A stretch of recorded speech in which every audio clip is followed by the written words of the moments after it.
Wait, please! It was an accident! All three of them! It was an accident! On October 28, 2020, 3 members of the Lopez family, Gabriel, Maria, and Antonio, were pronounced dead at Cleveland Memorial Hospital in Cleveland, Ohio, after being admitted for COVID-19 just days earlier. Nurse Olivia Mitchell, 29, administered lethal doses of medication to all 3 patients while making it appear they had succumbed to coronavirus complications, an act of revenge against their cousin, retired police officer Miguel Martinez, who had arrested Mitchell for DUI 3 years prior. The deaths, which occurred within a 6-hour period, initially raised no suspicions as the hospital was overwhelmed with COVID patients during the pandemic's deadly autumn surge. What appeared to be a tragic family loss to a merciless virus would soon be revealed as something far more sinister, a deliberate act of murder by a medical professional sworn to protect her patients. Before we continue with this disturbing true crime case, I'd appreciate it if you would subscribe to our channel for more in-depth investigations like this one. Let us know in the comments where you're watching from today, as we dive deeper into this chilling case of medical murder.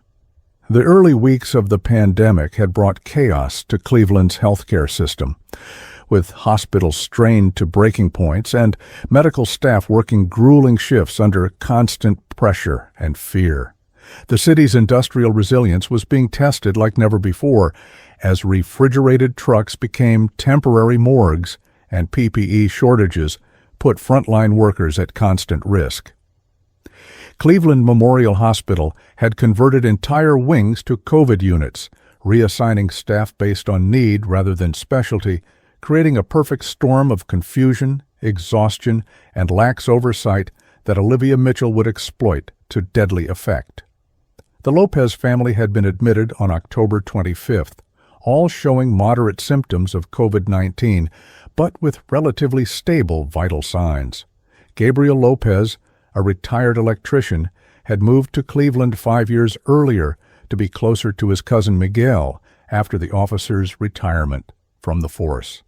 Maria Lopez, Gabriel's wife, worked as a school administrator, while Antonio, Gabriel's older brother, had recently retired from his construction business.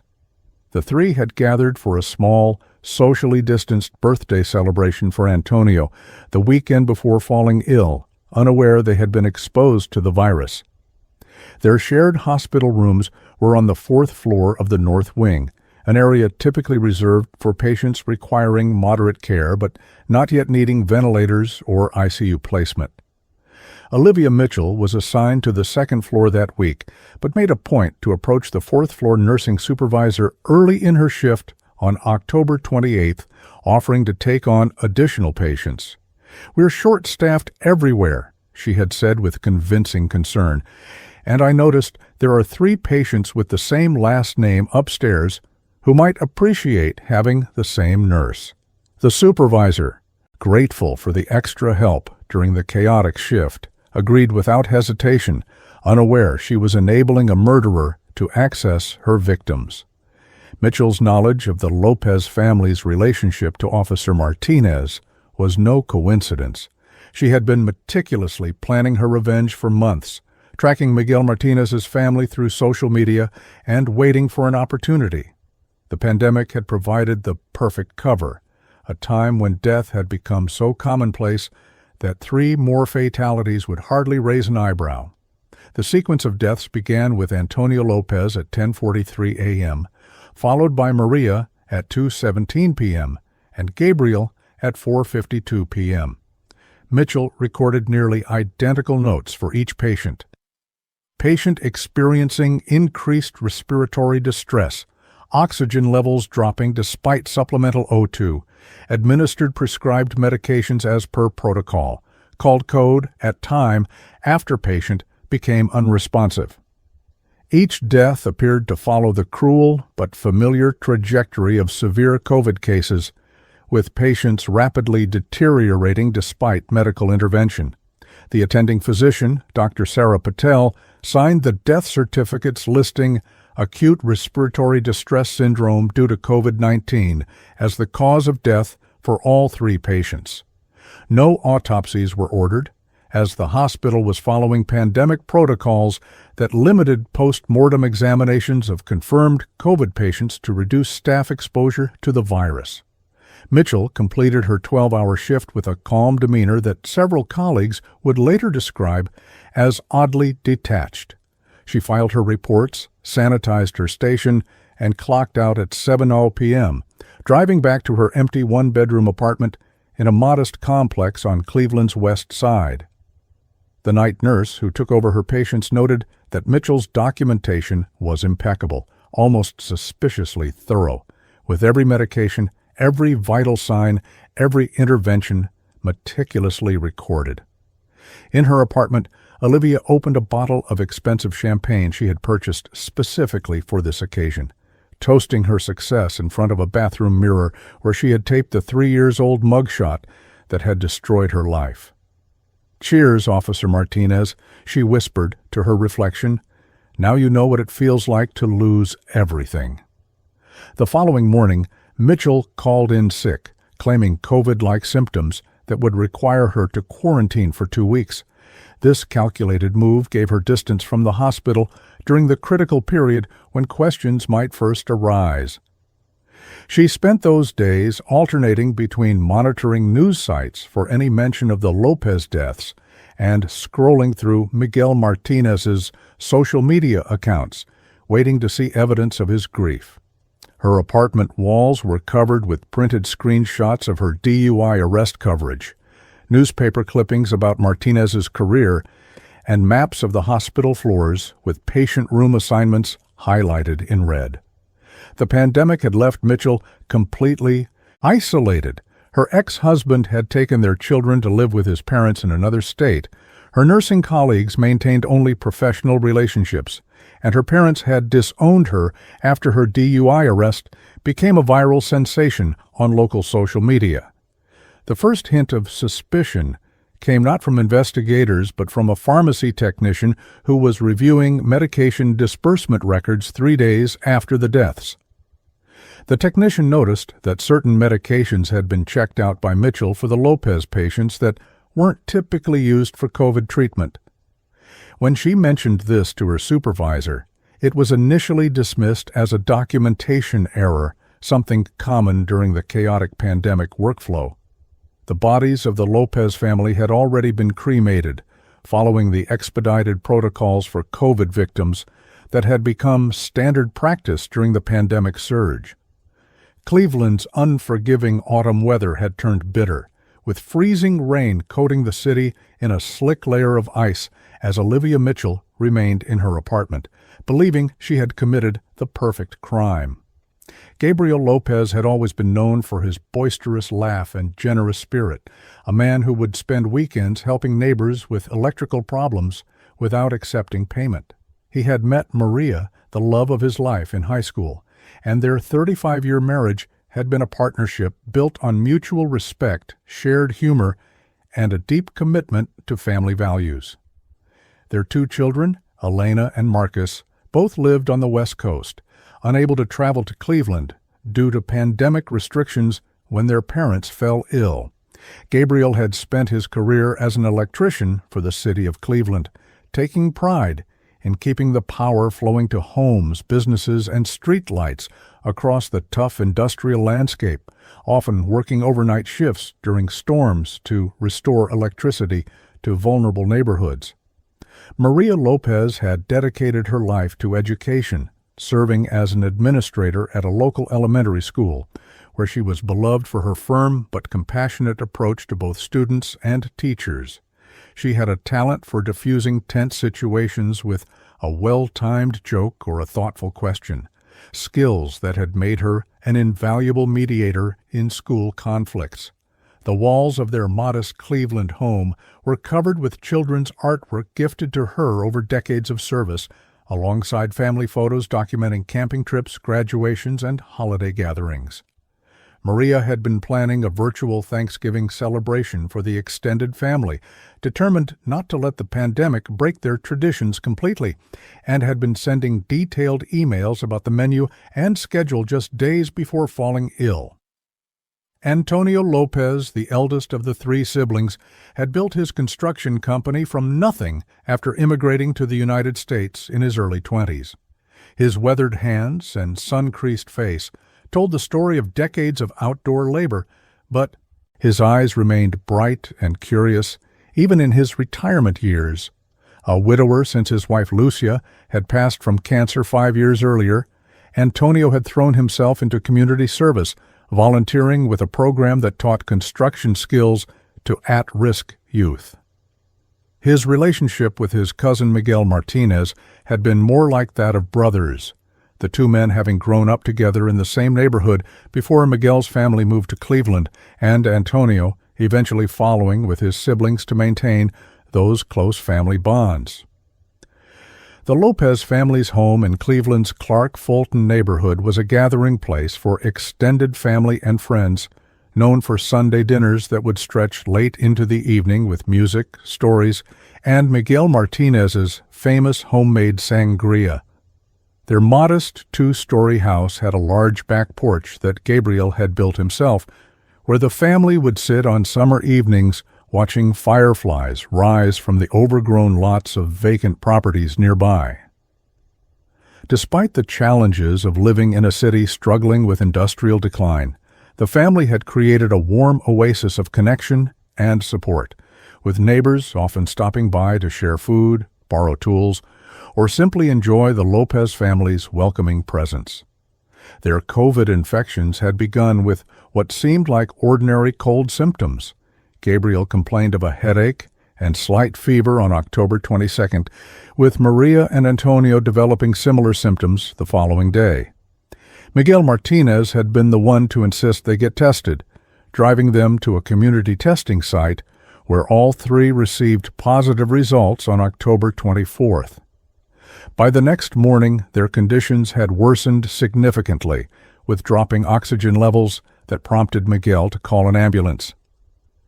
The paramedics had arrived quickly, their faces obscured by masks, face shields, and hoods that made them appear more like astronauts than medical professionals to the frightened family. The hospital admission process had been disorienting for the Lopez family, separated from each other initially before the staff realized they were related and made efforts to place them in adjoining rooms.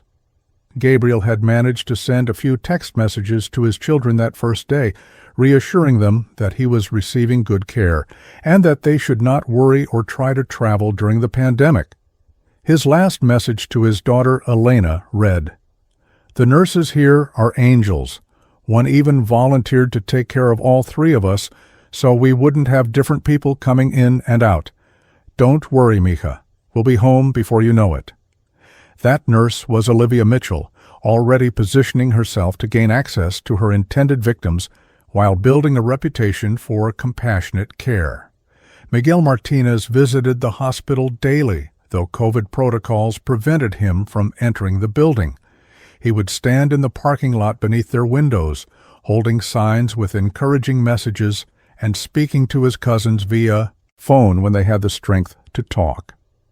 On the morning of October 28th, he had called Antonio's room and spoken briefly to his cousin, who reported feeling somewhat better and being told by the nurse that his oxygen levels had improved overnight.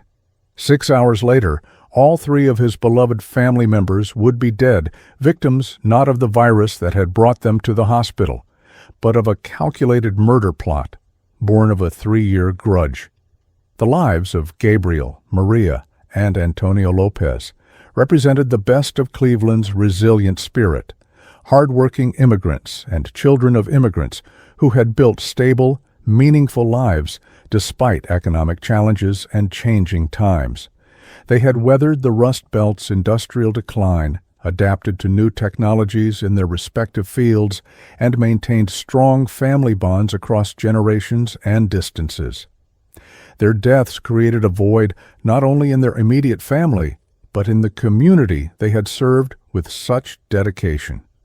The elementary school where Maria worked held a virtual memorial service attended by hundreds of current and former students, while the construction company Antonio founded established a scholarship fund in his name for first-generation Americans pursuing trades education. Elena and Marcus Lopez would later describe the surreal horror of losing both parents simultaneously, compounded by their inability to travel for funerals or to clean out the family home due to pandemic restrictions. It was like they disappeared into thin air, Elena told reporters after the trial. One day we were texting about Thanksgiving plans, and the next day they were gone, with no chance to say goodbye, no traditional rituals of mourning. And then to learn months later that they didn't die from COVID but were murdered by someone who was supposed to be caring for them. It's a trauma that never fully heals. The Lopez family home stood empty for months, the garden that Maria had tended so carefully becoming overgrown, mail piling up despite neighbors' efforts to maintain the property until the children could safely travel to Cleveland. The first official suspicions about the Lopez deaths emerged on November 3, 2020, when Cleveland Memorial Hospital's quality control team conducted their weekly review of COVID-related fatalities. Elaine Hoffman, the head of the review committee, noticed the unusual pattern of 3 related patients with similar COVID progression dying in such close succession, despite having been stable the previous day. It caught my attention because we were tracking family clusters to better understand viral load and genetic susceptibility, Hoffman would later testify. But when I saw that all 3 had been stable on the 27th and then crashed within hours of each other on the 28th, it seemed statistically improbable. Hoffman brought her concerns to the hospital's chief medical officer, Dr. Raymond Chen, who initially suggested that family members often follow similar disease, progressions due to shared genetic factors. Dr. Chen agreed to a more thorough review of the cases, assigning a team to examine all documentation, medication records, and care notes from the Lopez patient's brief hospitalization. The team discovered the foundational clue that would eventually crack the case. All 3 patients had been under the care of Nurse Olivia Mitchell, who had volunteered to take them despite being assigned to a different floor. This isn't necessarily unusual during a pandemic, Dr. Chen explained in his initial assessment. We had staff floating between units based on need, and a nurse might volunteer to take family members to provide continuity of care. Still, he flagged the case for further review and authorized a deeper dive into the medication records and Mitchell's shift patterns during the pandemic. Jennifer Park, a pharmacy supervisor at Cleveland Memorial, conducted a comprehensive audit of medications dispensed to the Lopez patients during their hospitalization. She discovered several discrepancies between what was recorded as administered and what should have been prescribed for typical COVID care. I found entries for potassium chloride and insulin in doses that would never be prescribed together for these patients, Park noted in her report filed on November 5th. Either the documentation is erroneous, or someone deliberately administered medications that would cause rapid cardiac deterioration while mimicking COVID respiratory distress. This revelation prompted Dr. Chen to contact the hospital's legal department, who advised him to alert the Cleveland Police Department to the possibility of deliberate medical harm. Detectives Liam Wilson and Jordan Thompson were assigned to the case on November 6th, arriving at Cleveland Memorial Hospital wearing N95 masks and face shields as per pandemic protocols. The sterile clinical environment of the hospital's administrative offices contrasted sharply with the chaos they had witnessed in the emergency room they had passed through, where COVID patients on gurneys lined the hallways. We're investigating 3 deaths that occurred on October 28th, Detective Wilson explained to Dr. Chen during their initial meeting. I understand you have concerns about the nature of these deaths and possible medication irregularities. Dr. Chen nodded gravely, sliding a thick folder of medical records across the conference table while maintaining social distance. The detectives spent that first day interviewing hospital staff who had been present during the Lopez family's hospitalization, starting with the fourth-floor nursing supervisor who had approved Mitchell's request to take on patients outside her assigned area. She seemed genuinely concerned about providing continuity of care for a family going through a crisis together, the supervisor explained, her voice muffled behind her surgical mask.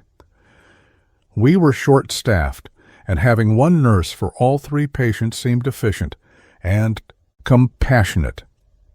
When asked if Mitchell had specifically requested these patients or mentioned knowing anything about them, the supervisor paused, then admitted, "Now that you mention it, she did know their names before I showed her the assignment board, which struck me as odd since they had just been transferred up from the ER the night before."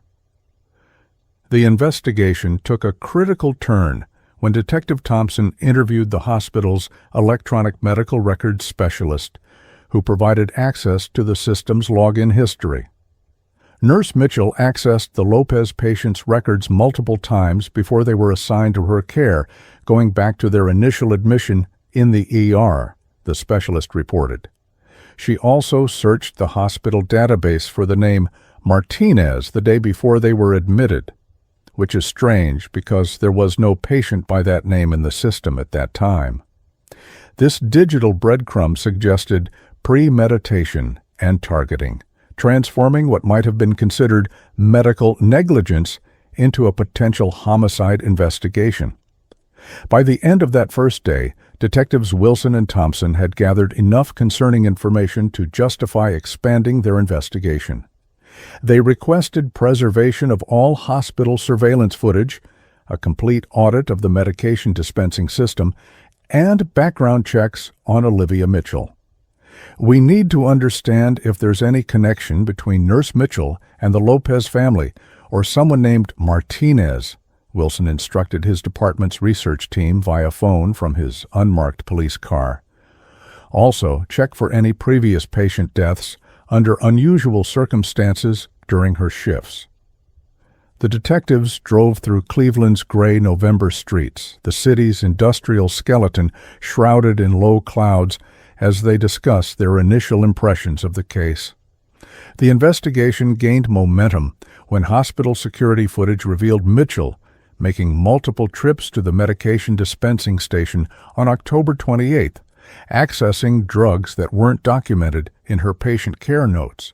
The cameras showed her taking what appeared to be extra vials during legitimate medication retrievals, concealing them in her scrub pockets before entering the Lopez patients' rooms.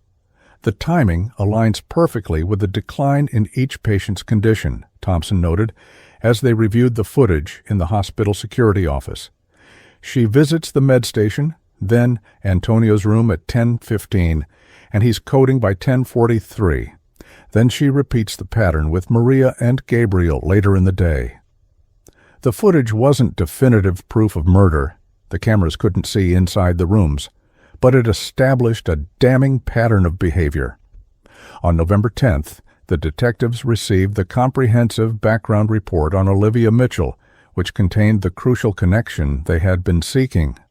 3 years ago, Mitchell was arrested for DUI by Officer Miguel Martinez of the Cleveland PD. Detective Wilson read aloud from the report. Martinez is now retired, and according to social media analysis, he appears to be a close relative of the deceased Lopez family. Thompson pulled up Martinez's Facebook page on his laptop, quickly finding photos of the retired officer with Gabriel, Maria, and Antonio at family gatherings, confirming their relationship. "We need to talk to Martinez immediately," Wilson said, already reaching for his phone, "and we need to get a warrant for Mitchell's residence and electronic devices before she realizes we're onto her." Retired Officer Miguel Martinez met with the detectives at a small coffee shop near his home, his face lined with grief and exhaustion as he recounted the devastating loss of his cousins. When shown a photograph of Olivia Mitchell, his expression shifted from sorrow to shock. "That's her? She's the one who killed my family?" he asked incredulously. "I arrested hundreds of people during my career. I barely remember her case. After further discussion, the memories surfaced. A belligerent young nurse who had blown nearly 3 times the legal limit after sideswiping a parked car, who had screamed obscenities at him throughout the booking process and threatened to make him pay for ruining her life. Her case got a lot of local attention because she was a healthcare worker, Martinez recalled. There was body cam footage of her arrest that went viral locally. She lost her nursing license temporarily and had to complete a substance abuse program before reinstatement. With the connection established, Detectives Wilson and Thompson accelerated their investigation, obtaining warrants to search Mitchell's apartment and access her electronic devices and financial records. The Cleveland prosecutor's office, recognizing the potentially explosive nature of a case involving medical murders during a pandemic, assigned Senior Prosecutor Isabella Green to work directly with the detectives. "We need to build an airtight case," Green advised during their first strategy meeting. "Medical murder cases are notoriously difficult to prove, especially when the victims were already seriously ill and their bodies have been cremated. The investigation would need to rely heavily on circumstantial evidence, digital forensics, and establishing clear motive and opportunity." Cleveland's first winter storm of the season arrived the morning that Detectives Wilson and Thompson executed the search warrant on Mitchell's apartment, coating the city in 6 inches of snow that crunched beneath their boots as they approached her building. The pandemic had created additional complications for police work. Officers now wore masks and gloves for all interactions with the public, adding another layer of protective equipment to their usual gear. The detectives knocked on Mitchell's door at 7:15 a.m., announcing their presence with the standard, "Cleveland Police, we have a warrant." When there was no immediate answer, they used the property manager's key to enter, finding the apartment empty, but containing a wealth of evidence that would prove crucial to their case. The walls of Olivia Mitchell's 1-bedroom apartment told the disturbing story of a woman consumed by vengeance. Detectives Wilson and Thompson stood in stunned silence as they surveyed the living room, where an entire wall had been transformed into what they would later call a revenge shrine. Printouts of Miguel Martinez's social media posts were meticulously arranged in chronological order, with red marker highlighting family events and specific mentions of the Lopez family. "Look at these dates," Thompson said, pointing to several circled calendar entries. She's been tracking Martinez and his family for over 2 years, long before the pandemic. Nearby, a corkboard displayed newspaper clippings about Martinez's career with the Cleveland Police Department, including an article about his retirement party attended by the Lopez family. The most disturbing discovery came in Mitchell's bedroom, where her bathroom mirror was surrounded by printed copies of her mugshot from the DUI arrest. The image had been altered in various ways, sometimes with devil horns drawn on Officer Martinez's face in photos where he stood next to her, sometimes with her own face obscured by a nurse's mask that gave her an anonymous, menacing appearance. "She's been fixating on this arrest for years," Wilson observed, photographing the disturbing display. "And look at these," he added, pointing to a stack of notebooks on the nightstand. Inside, they found detailed journal entries documenting Mitchell's spiral into obsession and rage after her arrest, including the loss of her nursing license, her husband leaving with their children, and her public humiliation when the arrest video went viral on local news sites and social media. A laptop found in the apartment provided the technical evidence the detectives needed to establish premeditation. Forensic analysis revealed that Mitchell had searched for information about the Lopez family repeatedly in the months before their hospitalization, with queries becoming more frequent after COVID-19 appeared in Ohio. She had researched the effects of various medications, with particular focus on those that would cause symptoms similar to COVID complications. Most damning of all, browser history showed she had accessed Cleveland Memorial Hospital's patient database using her employee credentials on October 24th, searching specifically for the Lopez name on the day they were tested positive for COVID.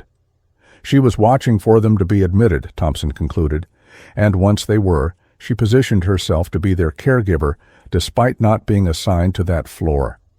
The digital evidence extended to Mitchell's personal emails and text messages, which revealed she had no contact with family members for over 2 years. Conversations with colleagues were strictly professional, with no mentions of personal relationships or social plans. Her social isolation appeared complete, with delivery services providing most of her meals and online shopping accounting for all other necessities. She was living like a ghost, remarked the forensic technician who analyzed her devices. No meaningful human connections, just work and this obsession with Officer Martinez and his family. Financial records showed Mitchell had been living frugally, but had recently splurged on an expensive bottle of champagne purchased the day before the Lopez deaths, seemingly in anticipation of celebrating her revenge. While the apartment search was underway, Detective Wilson interviewed Mitchell's neighbors, most of whom knew little about her beyond brief hallway greetings. "She keeps to herself," said the elderly woman living next door. "Sometimes I hear her talking in there when no one else is around, like she's having arguments with someone who isn't there." Another neighbor mentioned hearing crying through the walls late at night, and a third recalled an incident where Mitchell had screamed at a food delivery person for knocking too loudly.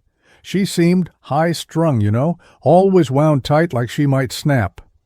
These accounts, while not directly relevant to the murder investigation, helped build a psychological profile of a woman whose life had collapsed into isolation and bitterness.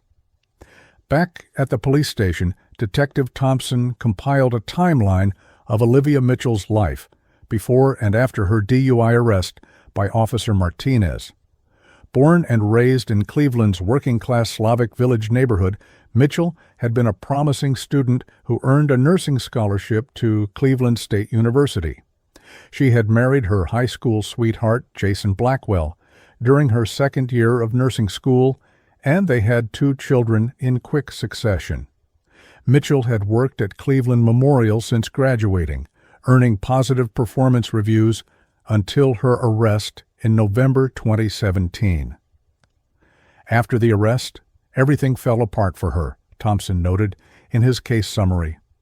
Her husband filed for divorce within weeks of the arrest, citing her drinking and erratic behavior. She lost custody of their children, aged 4 and 6 at the time, and was suspended from nursing for 6 months. The arrest itself had become a local viral sensation due to Mitchell's belligerent behavior captured on Officer Martinez's body camera. The footage, which the detectives reviewed as part of their investigation, showed Mitchell failing field sobriety tests before launching into a tirade of profanity and threats. "You're ruining my life," she had screamed at Martinez as he placed her in handcuffs. "I'm a nurse. Do you know what this will do to my career, my family? I'll make you regret this, I swear to God." The video had been picked up by local news stations and had spread across Cleveland's social media, gaining thousands of views and hundreds of derogatory comments about Mitchell, her mugshot showing her with a mascara-streaked cheeks and disheveled hair had become a meme in certain Cleveland online communities. Detective Wilson contacted Mitchell's ex-husband, Jason Blackwell, who now lived in Cincinnati with their children. "I haven't spoken to Olivia in over 2 years," Blackwell informed him during a phone interview. "She stopped showing up for her visitation rights after the first year, and eventually the kids stopped asking about her." When asked about Mitchell's reaction to the DUI arrest, Blackwell's voice tightened. It was like a switch flipped in her personality. She became obsessed with Officer Martinez, claiming he had deliberately targeted her and ruined her life. She would rant about him for hours, saying she was going to balance the scales somehow. Blackwell admitted he had eventually filed a restraining order against Mitchell after she showed up at his parents' home intoxicated and threatening. With mounting evidence pointing to Mitchell's guilt, Detectives Wilson and Thompson met with prosecutor Isabella Green to determine their next steps. "We have clear motive, opportunity, and circumstantial evidence linking her to the murders," Wilson summarized. "The hospital footage shows her accessing medications not prescribed to the patients, her internet searches demonstrate premeditation, and her personal shrine to the Martinez family establishes the connection and motive." Green nodded thoughtfully, reviewing the case files spread across the conference table. "What we don't have is direct evidence of her administering the lethal medications or witness testimony of suspicious behavior at the patient's bedsides," she noted. "With the bodies cremated, we can't exhume them for toxicology. We need to build an even stronger circumstantial case before making an arrest." The breakthrough came when the hospital pharmacy completed its thorough audit of medication discrepancies during Mitchell's shifts. Jennifer Park, the pharmacy supervisor, provided a damning report. Over the past 6 months, there had been 12 incidents where potassium chloride, insulin, or other potentially lethal medications had been checked out by Mitchell, but not fully documented in patient records. "These discrepancies only occur during her shifts," Park emphasized in her report, "and while most don't correspond to patient deaths, there are 2 previous cases where patients under her care died unexpectedly from what were documented as COVID complications. These earlier deaths hadn't raised suspicions at the time due to the chaotic conditions of the pandemic, but in light of the Lopez murders, they warranted further investigation." Detective Thompson obtained the medical records for these 2 previous patients and discovered a disturbing pattern. Both had been admitted with COVID-19, but had been stabilizing before suddenly deteriorating while under Mitchell's care. Neither had any connection to Officer Martinez or his family, suggesting they may have been practice runs for Mitchell to perfect her method before targeting her intended victims. She was learning how to kill COVID patients without raising alarms, Thompson theorized during a case review meeting. These earlier deaths helped her refine her approach before going after the Lopez family.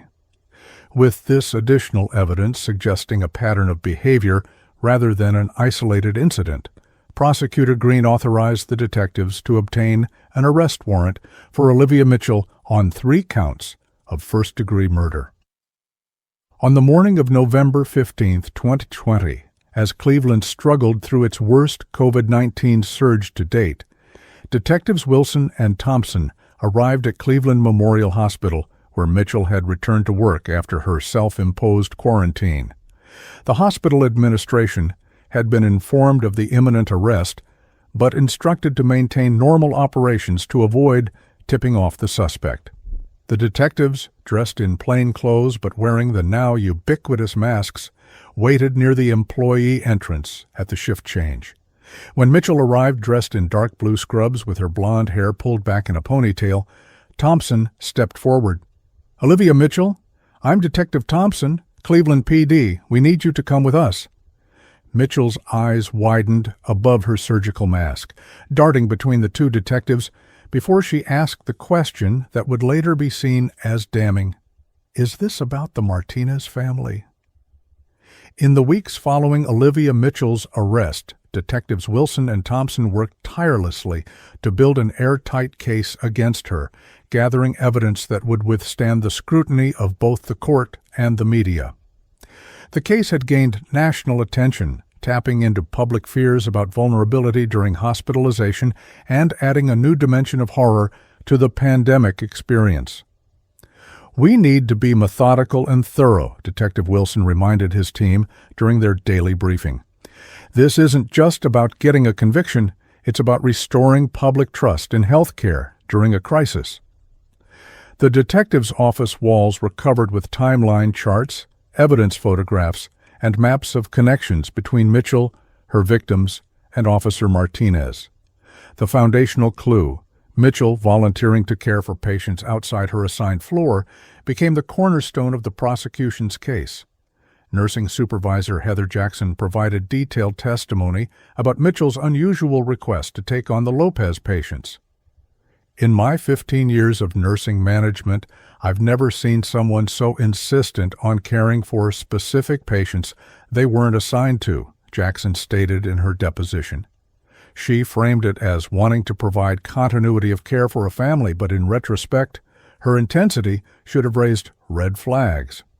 Jackson's testimony was supported by electronic records showing that Mitchell had accessed the hospital's patient database to look up the Lopez family multiple times before they were even admitted, establishing clear premeditation.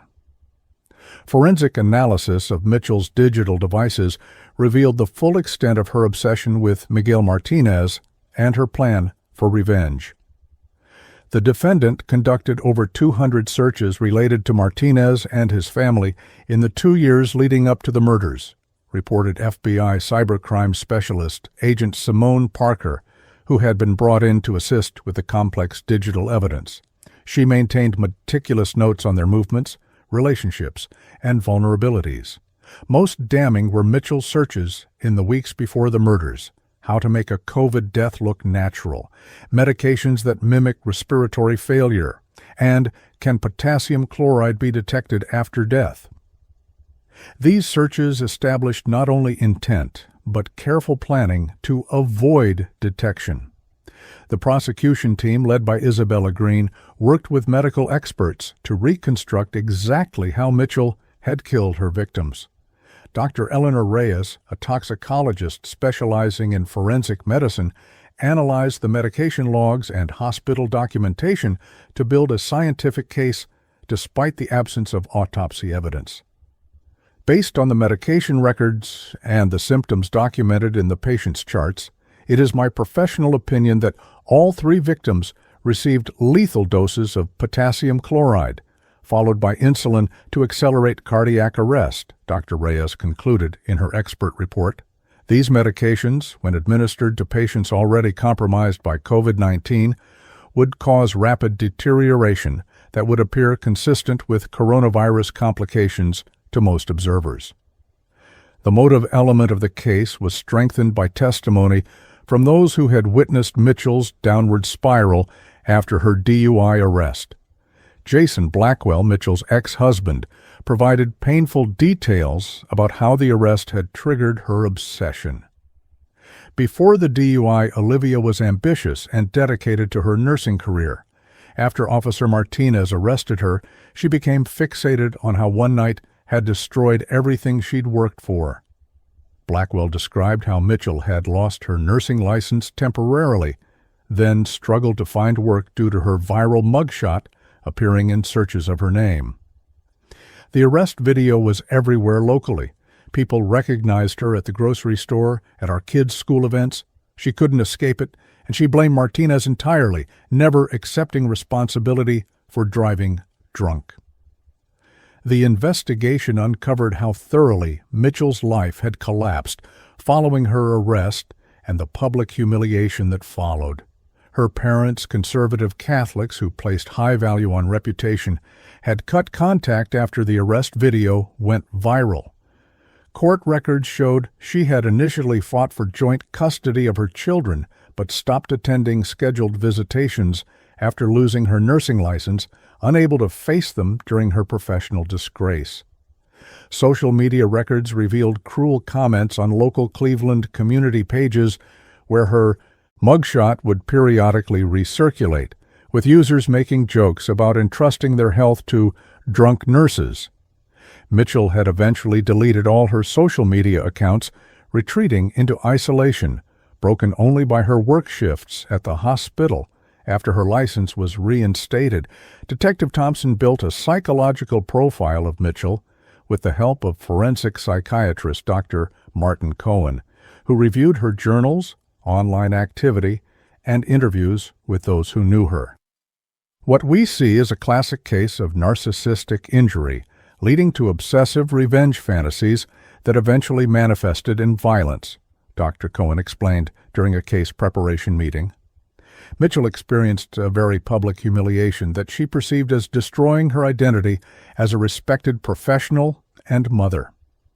Rather than accepting responsibility, she externalized blame entirely onto Officer Martinez, creating a narrative where he became the villain who had deliberately targeted her and ruined her life.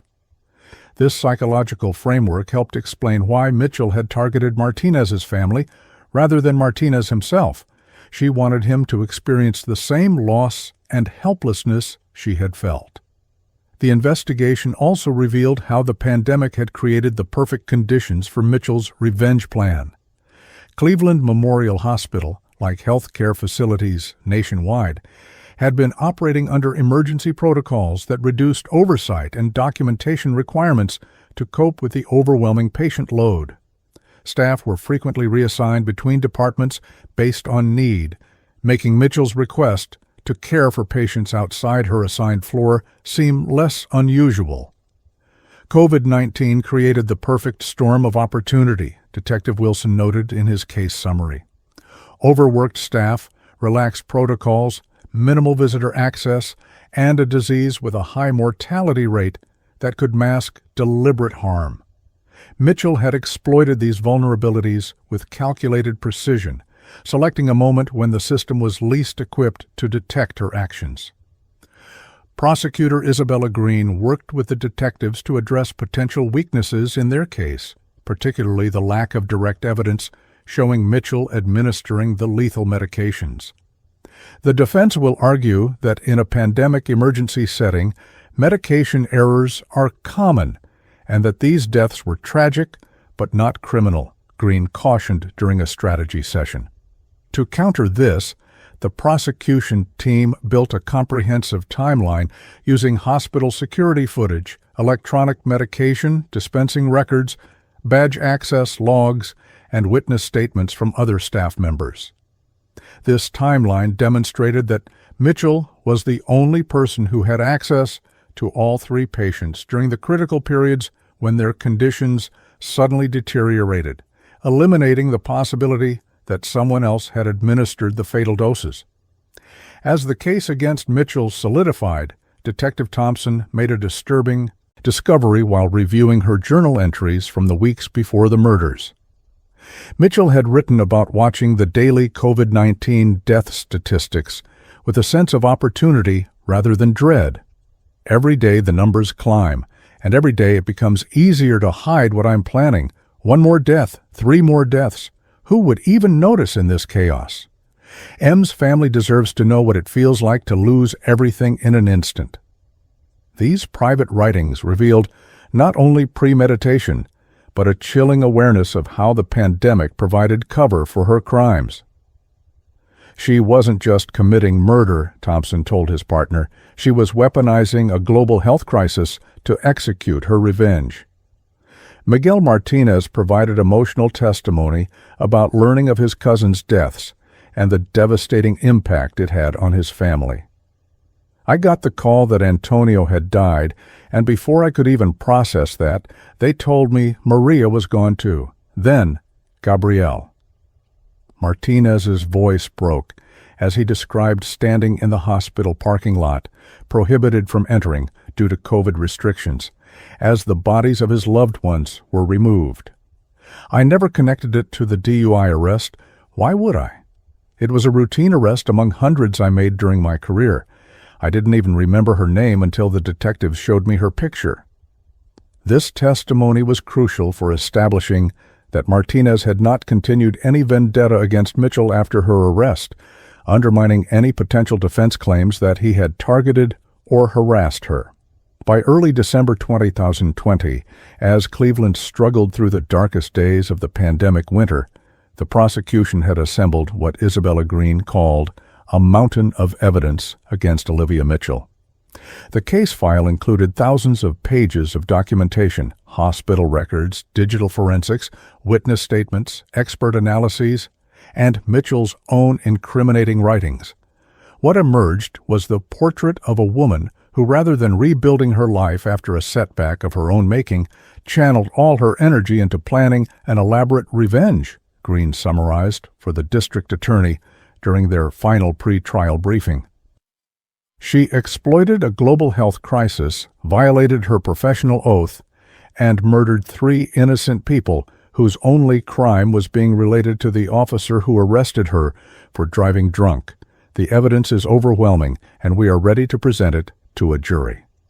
The arrest of Olivia Mitchell outside Cleveland Memorial Hospital that November morning was captured on police body cameras, creating footage that would later be shown to the jury. Mitchell stood frozen for a moment after hearing Detective Thompson's request, her eyes darting between the 2 officers as hospital staff passed by, some slowing to observe the unusual scene. "Is this about the Martinez family?" she had asked, a question that prosecutors would later highlight as evidence of her guilty knowledge. Detective Wilson recited her Miranda rights as Thompson placed her in handcuffs, the metal clicking loudly in the quiet hospital corridor. Mitchell's face remained expressionless above her surgical mask, but her rigid posture betrayed her tension as she was escorted to the unmarked police car waiting outside. The drive to the Cleveland Police Department's downtown headquarters was conducted in silence, with Mitchell staring out the window at the city's gray November landscape. Pandemic restrictions had created a strange emptiness in downtown Cleveland, with few pedestrians and many businesses shuttered behind temporarily closed signs. At the station, Mitchell was processed according to COVID protocols, which included temperature screening and additional sanitizing procedures before she was taken to the designated interview room. "We'll need you to remove your mask for the official booking photo," Officer Rebecca Chen instructed, as she prepared to take Mitchell's mugshot. Mitchell complied wordlessly, revealing a face that showed no hint of emotion, a stark contrast to her tear-streaked, disheveled appearance in her DUI mugshot 3 years earlier. Detectives Wilson and Thompson allowed Mitchell to sit alone in the interview room for 45 minutes before beginning their questioning, a standard technique to increase anxiety and potentially make the subject more willing to talk. Surveillance video from this waiting period showed Mitchell sitting perfectly still, her posture upright and controlled, occasionally glancing at the two-way mirror, but otherwise showing remarkable composure. "She's not nervous," Thompson observed from the monitoring room. "She's prepared for this." When the detectives finally entered, Mitchell's eyes locked onto them with an intensity that both officers would later describe as unnerving, the gaze of someone who had mentally rehearsed this confrontation many times. The interrogation began with standard questions about Mitchell's background and employment at Cleveland Memorial Hospital, to which she provided brief, factual responses in a flat tone.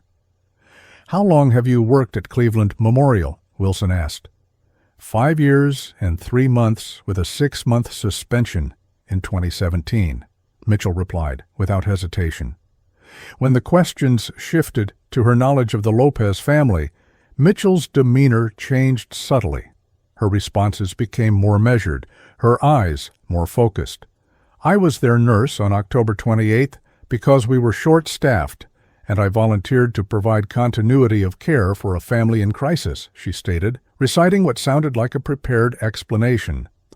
Their deaths were consistent with severe COVID-19 progression, as documented in their charts. 3 hours into the interrogation, Detective Thompson changed tactics, placing photographs of the Lopez family on the table one by one. Gabriel Lopez, 57, Maria Lopez, 55, Antonio Lopez, 61, all stable on October 27th, all dead by the evening of October 28th, your shift. Mitchell's gaze flicked to the photos, but quickly returned to Thompson's face, her expression unchanged. "COVID-19 can progress rapidly and unpredictably," she replied. "Many patients declined suddenly, despite appearing stable." Thompson then placed a photo of Miguel Martinez in uniform next to the others. "Retired Officer Miguel Martinez, cousin to all 3 victims, the same Officer Martinez who arrested you for DUI in 2017. For the first time, a flicker of emotion crossed Mitchell's face, a tightening around the eyes, a slight flaring of her nostrils, before her mask of composure returned. Wilson placed a printout of Mitchell's medication dispensing records on the table next to the photos. You checked out potassium chloride 3 times on October 28th, but it appears in none of the Lopez patient's treatment plans. Can you explain that? Mitchell's right hand twitched slightly, the only visible reaction to the direct accusation. I would need to review the complete medical records to address any documentation discrepancies, she responded evenly.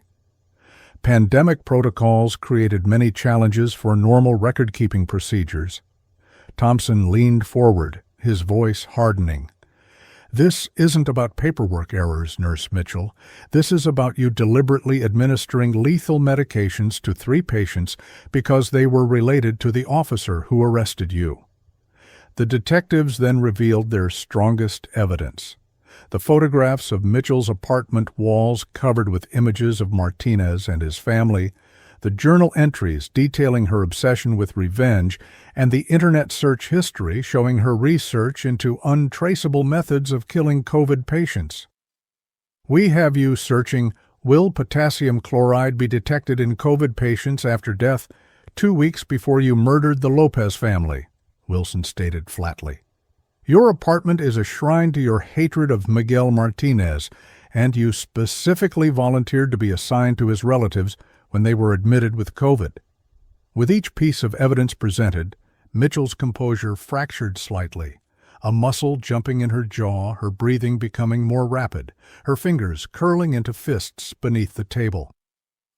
5 hours into the interrogation, Mitchell finally broke her stoic facade when confronted with the toxicology analysis suggesting non-COVID medications in the victim's systems. You can't prove that, she snapped, the first emotional outburst since her arrest. Those bodies were cremated weeks ago. There are no toxicology reports. Detective Thompson smiled slightly, having baited Mitchell into a damaging admission. I never said we had post-mortem toxicology, Nurse Mitchell. I said we had an analysis suggesting certain medications were present. The fact that you immediately jumped to cremation preventing toxicology testing is very interesting. Mitchell's face flushed as she realized her mistake, her carefully constructed composure crumbling as she demanded to speak with an attorney. With Mitchell's request for legal counsel, the formal interrogation ended, but her behavior during the 6-hour session provided valuable insights that would later be analyzed by forensic psychologists. Dr. Elise Winfield, who reviewed the interrogation footage for the prosecution, noted Mitchell's unusual self-control. What we observed was a performance, a woman playing the role of a professional nurse wrongfully accused, rather than the genuine reactions of an innocent person confronted with such allegations. Her composure only broke when she believed she had definitively escaped detection through the cremation of her victims' bodies, revealing a calculated mind focused on evading consequences rather than expressing appropriate shock or denial at being accused of murder. Mitchell's court-appointed attorney, veteran defense lawyer Marcus Bradshaw, arrived at the police station at 8:30 p.m., ending all direct questioning.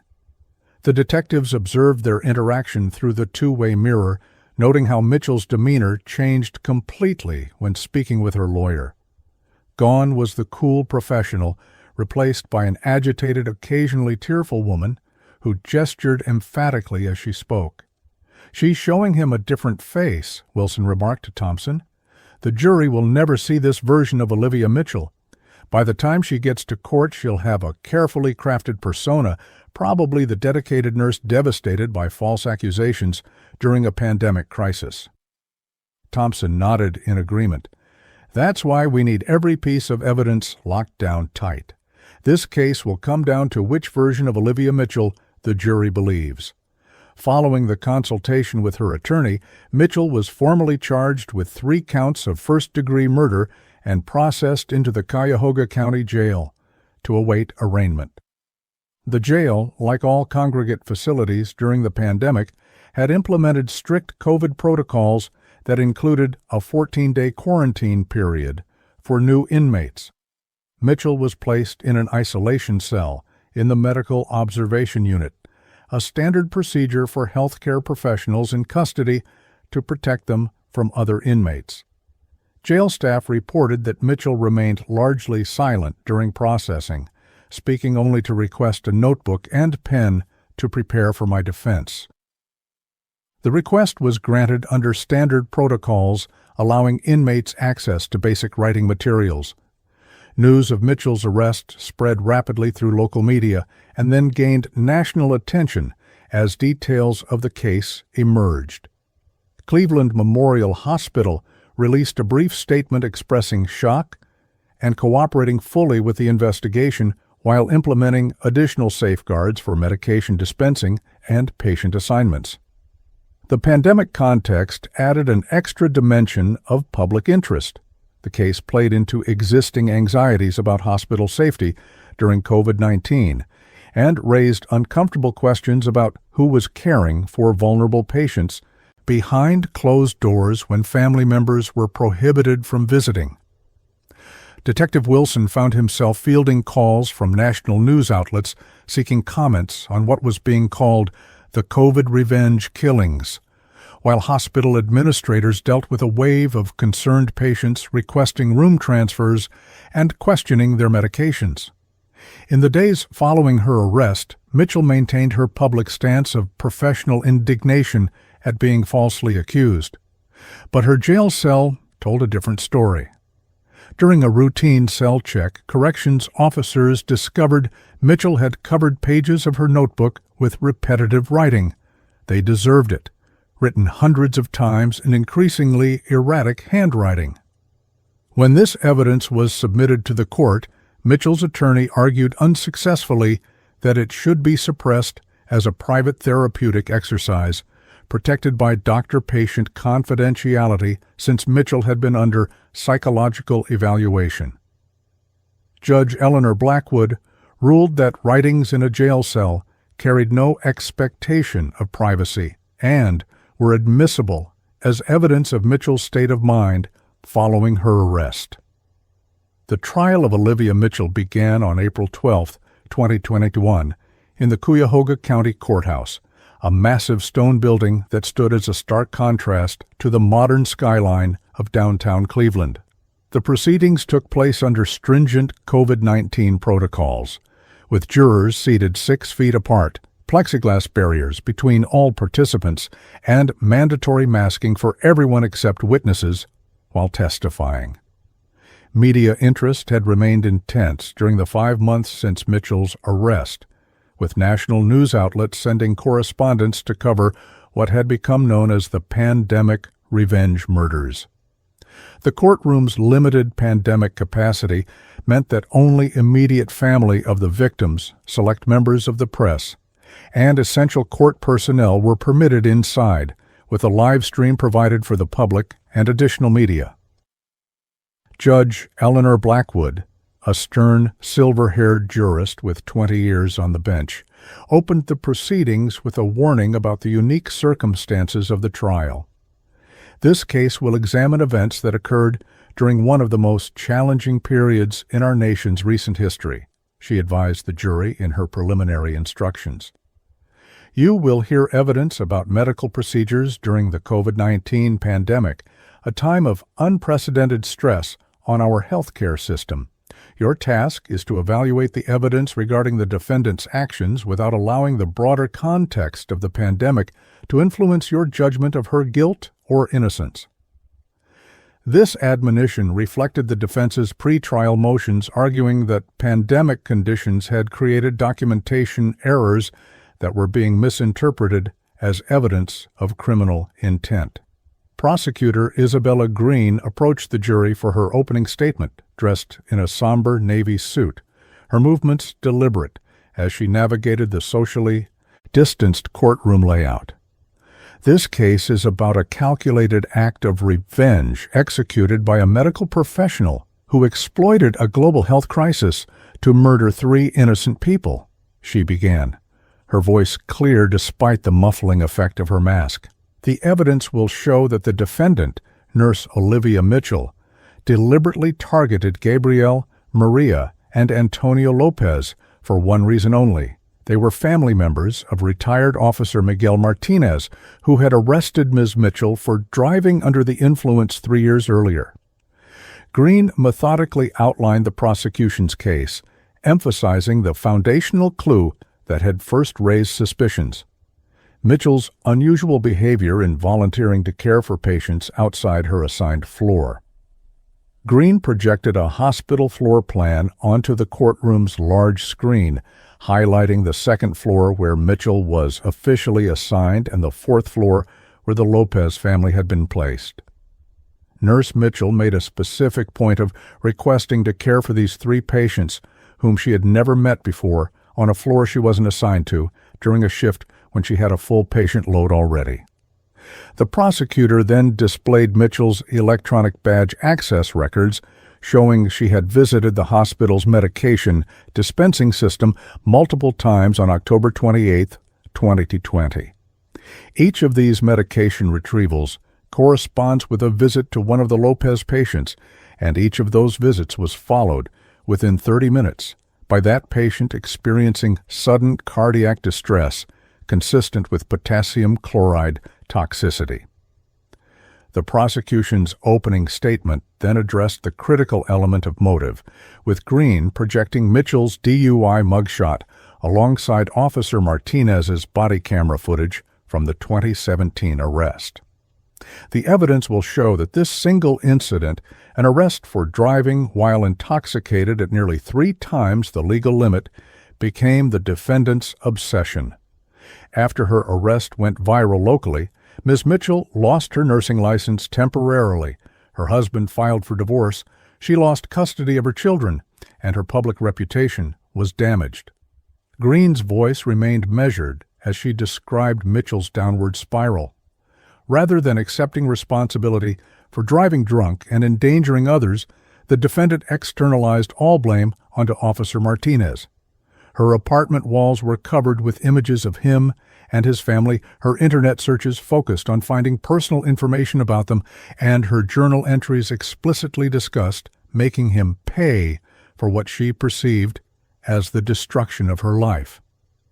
Green concluded her opening statement by addressing the pandemic context directly.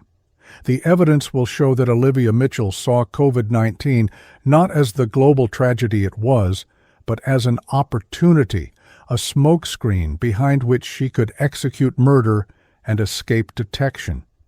She researched ways to kill that would mimic COVID symptoms. She selected victims already suffering from the virus to make their deaths seem unsurprising, and she exploited the chaos of an overwhelmed healthcare system to gain access to her targets. The prosecutor paused, letting the gravity of these accusations settle over the courtroom before delivering her final line.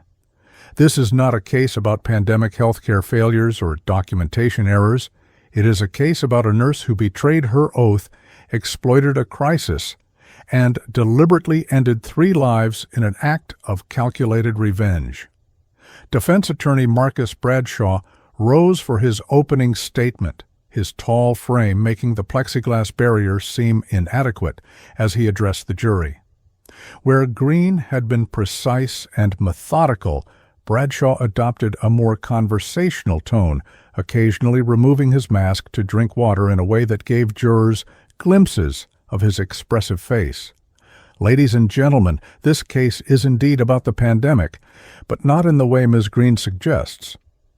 This case is about how COVID-19 created impossible conditions for healthcare workers, leading to documentation errors, procedural shortcuts, and administrative chaos that are now being misinterpreted as evidence of murder. Bradshaw projected statistics showing the hospital's COVID patient load in October 2020, emphasizing the overwhelming strain on staff and resources. Bradshaw directly addressed the prosecution's foundational clue. Nurse Mitchell volunteered to care for the Lopez family because that's what dedicated nurses do. They step up when needed, especially for family groups who benefit from continuity of care. The prosecution wants you to see this normal, compassionate act as sinister. He then displayed testimonials from Mitchell's colleagues describing her professional dedication and willingness to take on difficult assignments. What the prosecution calls suspicious behavior was actually above and beyond commitment during a healthcare crisis. Nurse Mitchell, like thousands of healthcare workers across this country, worked extra hours, floated between departments, and did whatever was needed to care for patients during our darkest hours. The defense strategy became clear as Bradshaw addressed the medication discrepancies. You will hear expert testimony about how pandemic protocols disrupted normal medication documentation procedures. Studies have shown that during COVID surges, medication documentation errors increased by over 200% nationwide, as exhausted staff struggled to keep pace with overwhelming patient needs. He projected a complex flowchart of hospital medication procedures, highlighting points where pandemic modifications had created vulnerability for errors. The prosecution has built a case on administrative discrepancies that occurred in a system operating beyond capacity during an unprecedented crisis. These were not criminal acts.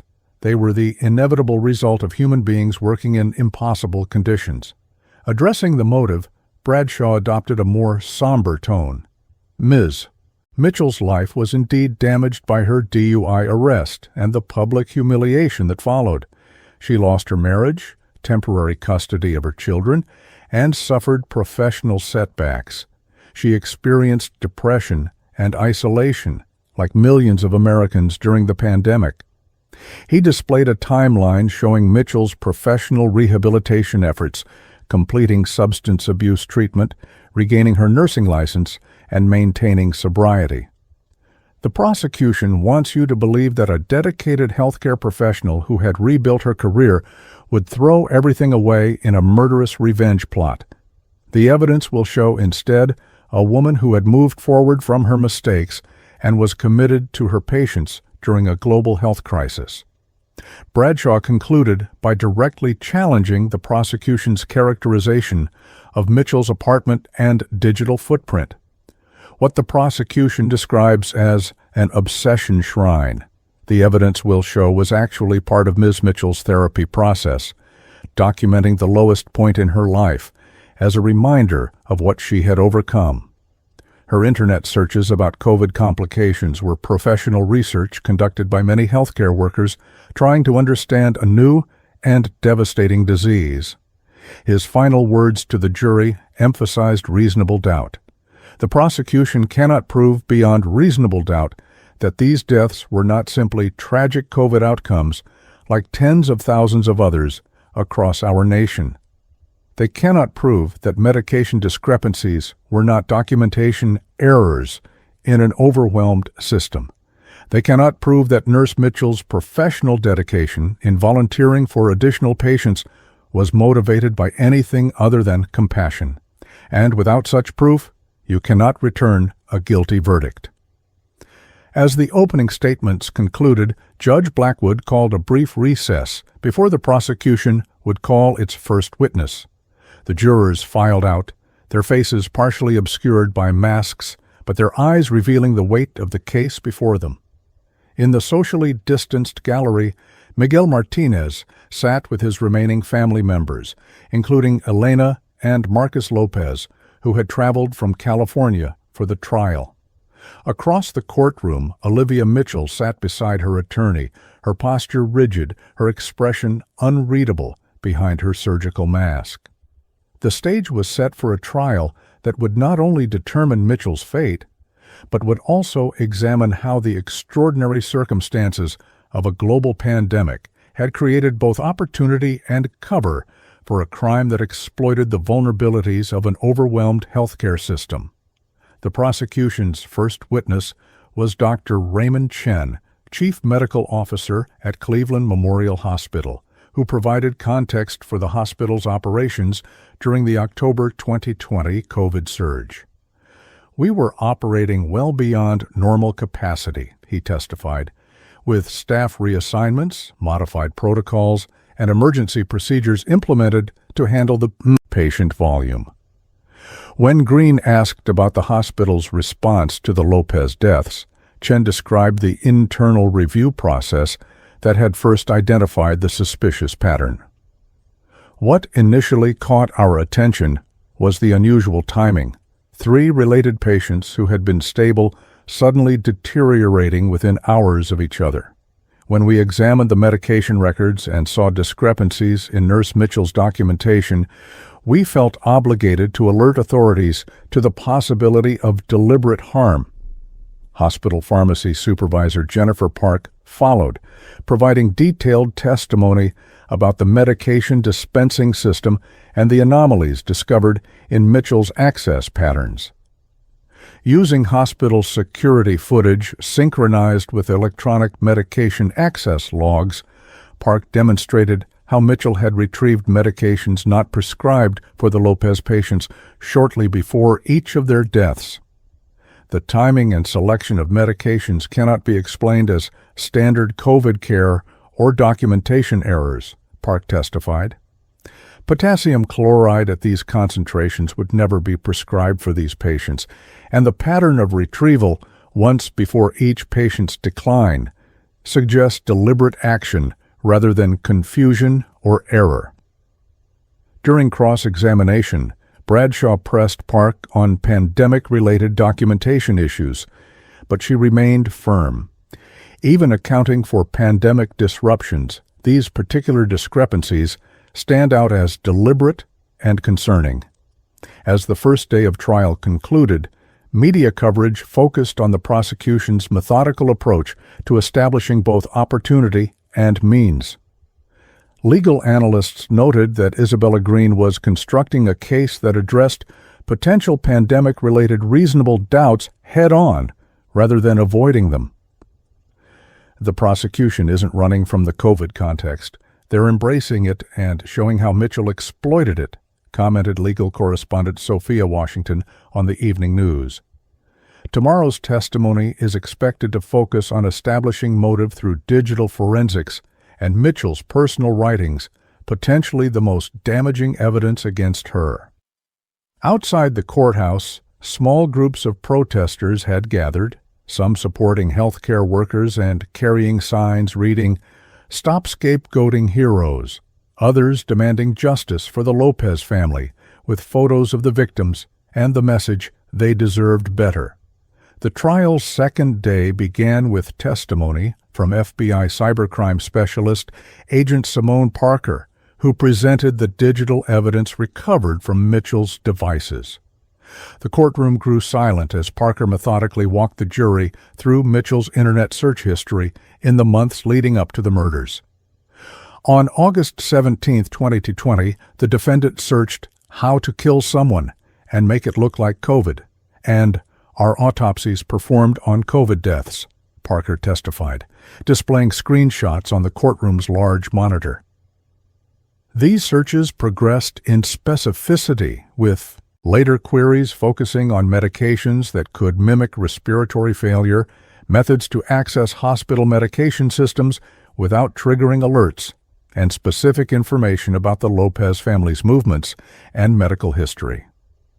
Parker explained how Mitchell had used her hospital credentials to access electronic medical record systems inappropriately, looking up the Lopez family weeks before they contracted COVID-19.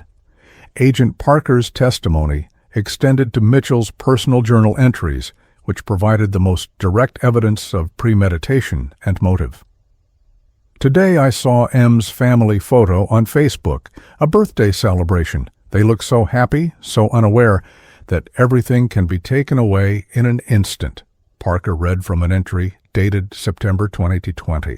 He took everything from me with one traffic stop: my marriage, my children, my reputation.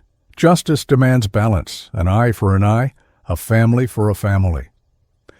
Other entries detailed Mitchell's research into the hospital's pandemic protocols, noting how reduced oversight and visitor restrictions created what she called perfect conditions for her plan. The defendant's writings show a clear progression from generalized anger toward Officer Martinez to specific, detailed plans to harm his family members once she discovered they had been admitted to her hospital, Parker concluded. During cross-examination, defense attorney Bradshaw worked to create alternative interpretations of the digital evidence. Agent Parker, is it possible that my client's searches about COVID deaths were professional research, given that she was working directly with COVID patients during a pandemic?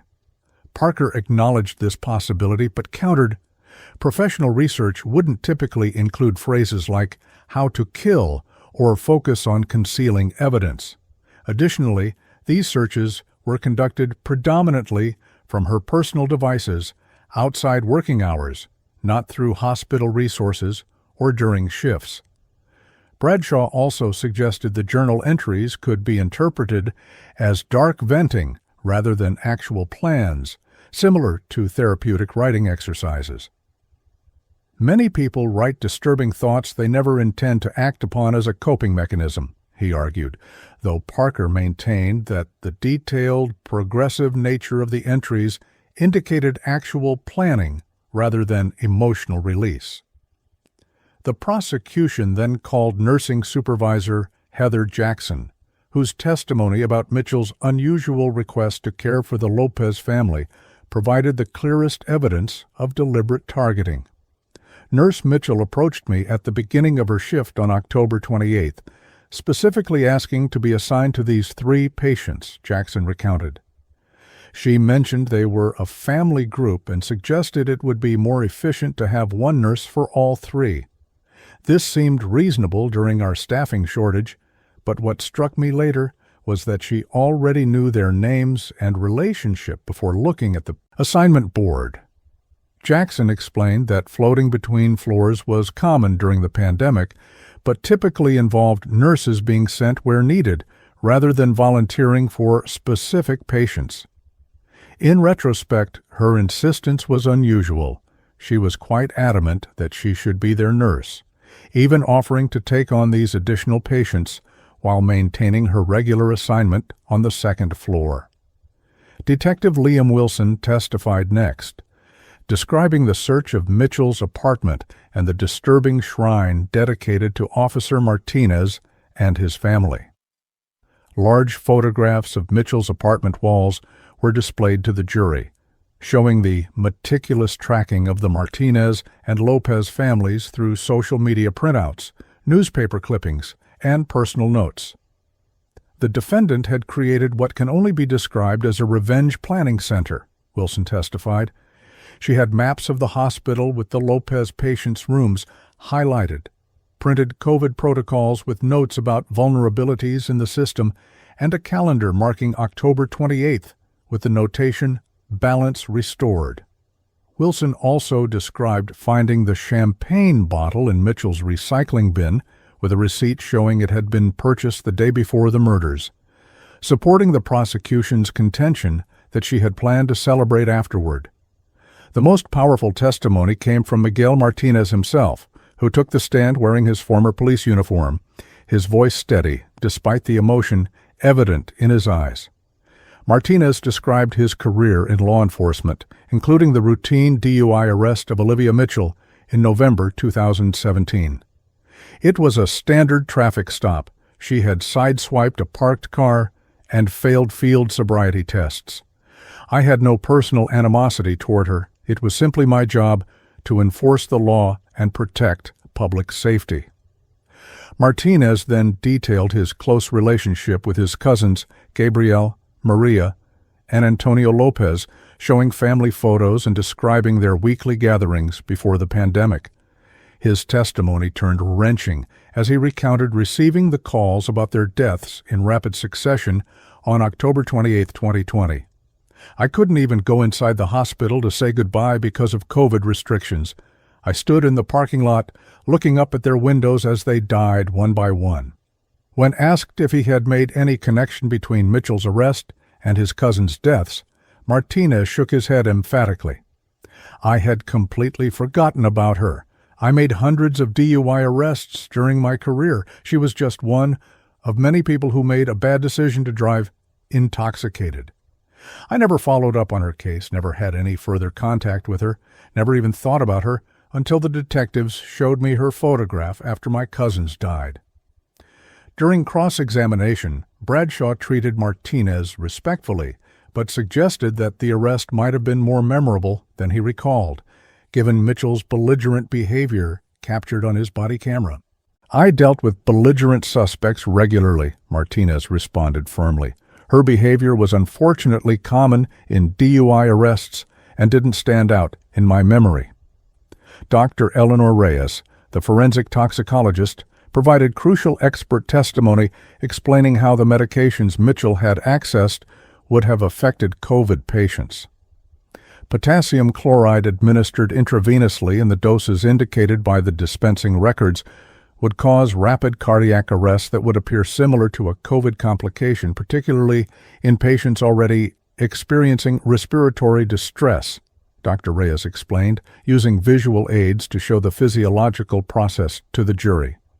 The subsequent administration of insulin would accelerate the cardiac effects while also causing a drop in blood glucose that might be attributed to stress response in critical illness.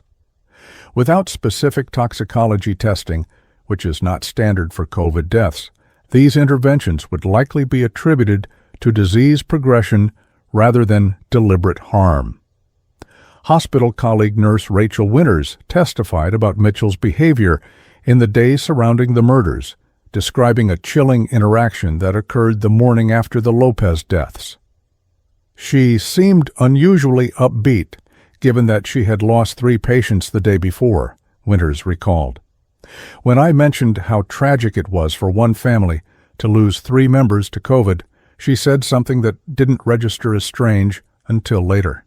She said, 'Sometimes the universe balances things out.' Then she called in sick for the next 2 weeks." Winters also noted that Mitchell had volunteered for extra shifts in the COVID unit, despite having previously expressed anxiety about working with coronavirus patients, a change in behavior that coincided with the timing of the Lopez family's admission to the hospital. In one of the trial's most technically complex testimonies, hospital IT security specialist James Chen explained how Mitchell had used her credentials to access patient information beyond her authorized scope. "Our audit logs show that Nurse Mitchell performed searches for the name Lopez multiple times in the week before the family was admitted and specifically accessed their records immediately after they tested positive but before they were hospitalized." Chen presented a visualization of Mitchell's system access patterns showing spikes in activity related to both the Lopez family and retired Officer Martinez.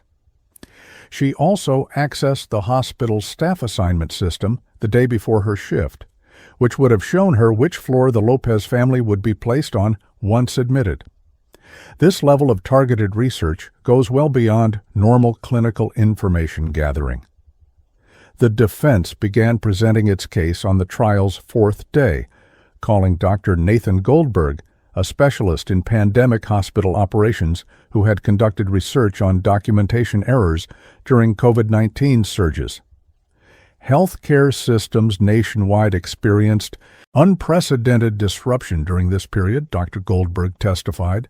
Studies show that medication documentation discrepancies increased by 15% during peak surge periods, with floating staff experiencing even higher rates of charting anomalies. Goldberg presented data suggesting that Mitchell's pattern of medication access could be explained by pandemic-related system strain rather than deliberate misconduct. However, during cross-examination, Prosecutor Green highlighted the specific pattern in Mitchell's case. "Wouldn't you agree, Dr. Goldberg, that discrepancies targeting one specific family, all resulting in death, all during one specific shift, represent a statistical anomaly even within pandemic error rates?" Several of Mitchell's nursing colleagues testified to her professional competence and dedication during the pandemic, describing her as thorough, detail-oriented, and willing to take on difficult assignments. Nurse Supervisor Thomas Reed recalled, Olivia was one of our most reliable staff members during the COVID crisis. She picked up extra shifts, floated to units that needed help, and maintained meticulous documentation even during chaotic situations. These character witnesses attempted to counter the prosecution's portrayal of Mitchell as a calculating killer, instead presenting her as a dedicated healthcare worker caught in extraordinary circumstances. Yet each faced challenging cross-examination from Green, who established that none had been aware of Mitchell's personal vendetta against Officer Martinez or her obsessive tracking of his family. The final expert witness for the defense was forensic psychiatrist Dr. Victoria Santos, who had reviewed Mitchell's journals and digital history to offer an alternative interpretation. What we see in these writings is consistent with therapeutic journaling, a common technique for processing trauma and negative emotions, Dr. Santos testified. Many people write dark fantasies or vengeful thoughts they never intend to act upon as a way of releasing those feelings safely. Santos suggested that Mitchell's apartment shrine could be understood as part of a misguided attempt to process her trauma from the DUI arrest and its aftermath rather than planning for actual violence. During cross-examination, Green pressed Santos on the specificity of Mitchell's plans. Doctor, in your professional experience, do therapeutic journals typically include detailed hospital floor plans, medication dosage calculations, and specific dates for action? As the evidentiary phase of the trial neared its conclusion, the question of whether Mitchell would testify in her own defense loomed large. Legal analysts speculated that Bradshaw would advise against it, given the prosecution's substantial evidence and Mitchell's documented history of emotional volatility when discussing Officer Martinez. Putting Mitchell on the stand would open her to cross-examination about her internet searches, journal entries, and apartment shrine, all areas where her explanations would likely seem implausible to the jury, noted legal commentator Terrence Washington during a trial break. The defense has done what it can to create reasonable doubt through expert testimony about pandemic conditions, but Mitchell's own words might be impossible to explain away convincingly. On the morning of April 20, 2021, Marcus Bradshaw informed the court that Olivia Mitchell would not testify in her own defense. After careful consideration and consultation with counsel, Ms. Mitchell has decided to exercise her Fifth Amendment right, Bradshaw stated formally. Judge Blackwood instructed the jury that they could not consider this decision as evidence of guilt, a standard admonition that many legal observers considered insufficient to counter the natural human tendency to want to hear a defendant's explanation. With no further witnesses to call, both sides prepared for closing arguments, the final opportunity to frame the narrative of what had occurred on that October day when 3 members of the Lopez family had died under Olivia Mitchell's care. The courtroom was filled to its pandemic-limited capacity on April 21, 2021, as prosecutor Isabella Green approached the jury for her closing argument. The 5 days of testimony had built a comprehensive case against Olivia Mitchell, but now Green needed to weave those threads into a coherent narrative that would leave no room for reasonable doubt. Ladies and gentlemen, throughout this trial, you have heard evidence that forms a clear and disturbing picture, Green began, her voice resonating in the hushed courtroom. Olivia Mitchell, a nurse sworn to care for the vulnerable, deliberately murdered 3 patients, Gabriel, Maria, and Antonio Lopez, as an act of revenge against retired Officer Miguel Martinez for a DUI arrest 3 years earlier. Each piece of evidence, from her digital searches to her shrine-like apartment walls to her suspicious volunteering to care for these specific patients, adds to an inescapable conclusion: these were calculated, premeditated murders. Green methodically reviewed the prosecution's case, emphasizing the foundational clue that had first raised suspicions. Remember, Nurse Supervisor Jackson's testimony about how unusual it was for Mitchell to specifically request patients outside her assigned floor. This wasn't random. Mitchell had been tracking the Lopez family for months, waiting for an opportunity that arrived when they were admitted with COVID-19.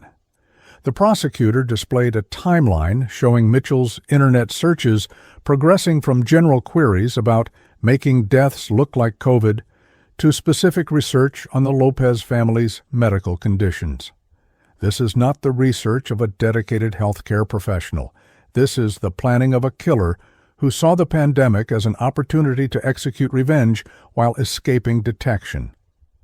Addressing the defense's central argument that pandemic conditions had created documentation errors mistaken for criminal intent, Green was emphatic.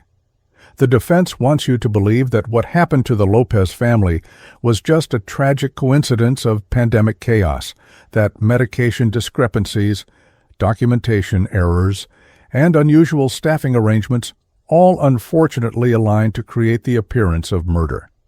But coincidences have limits. She displayed the hospital security footage showing Mitchell accessing medications not prescribed for her patients, time-stamped minutes before each death. This is not error. This is intent. These are not coincidences. They are calculated actions by a woman whose own writings expressed her desire for balance and an eye for an eye. Green concluded by reminding the jury of Mitchell's own words from her journal, "Justice demands balance. A family for a family." She displayed photographs of the Lopez family alongside Martinez's emotional testimony about their lives and relationships. 3 innocent people died because Olivia Mitchell couldn't accept responsibility for her own actions. She blamed Officer Martinez for the consequences of her decision to drive drunk, and she channeled that blame into a years-long obsession that culminated in murder. The evidence is overwhelming, the motive is clear, and justice now demands accountability. Find the defendant guilty on all counts. Defense attorney Marcus Bradshaw rose for his closing argument, his approach more contemplative than Green's prosecutorial certainty. "Throughout this trial, we have heard about 2 Olivia Mitchells," he began. "The prosecution presents a calculating killer who exploited a pandemic for revenge. But consider the Olivia Mitchell described by her colleagues, dedicated, thorough, willing to take on extra patients during healthcare's darkest hours." Bradshaw emphasized the extraordinary context of the pandemic, displaying statistics about hospital overload, staff burnout, and documentation failures nationwide during October 2020. "We are asking you to judge actions taken during the most chaotic period in modern healthcare history, when normal procedures were abandoned, oversight was minimal, and death was a daily reality." Bradshaw addressed the prosecution's evidence piece by piece, offering alternative interpretations.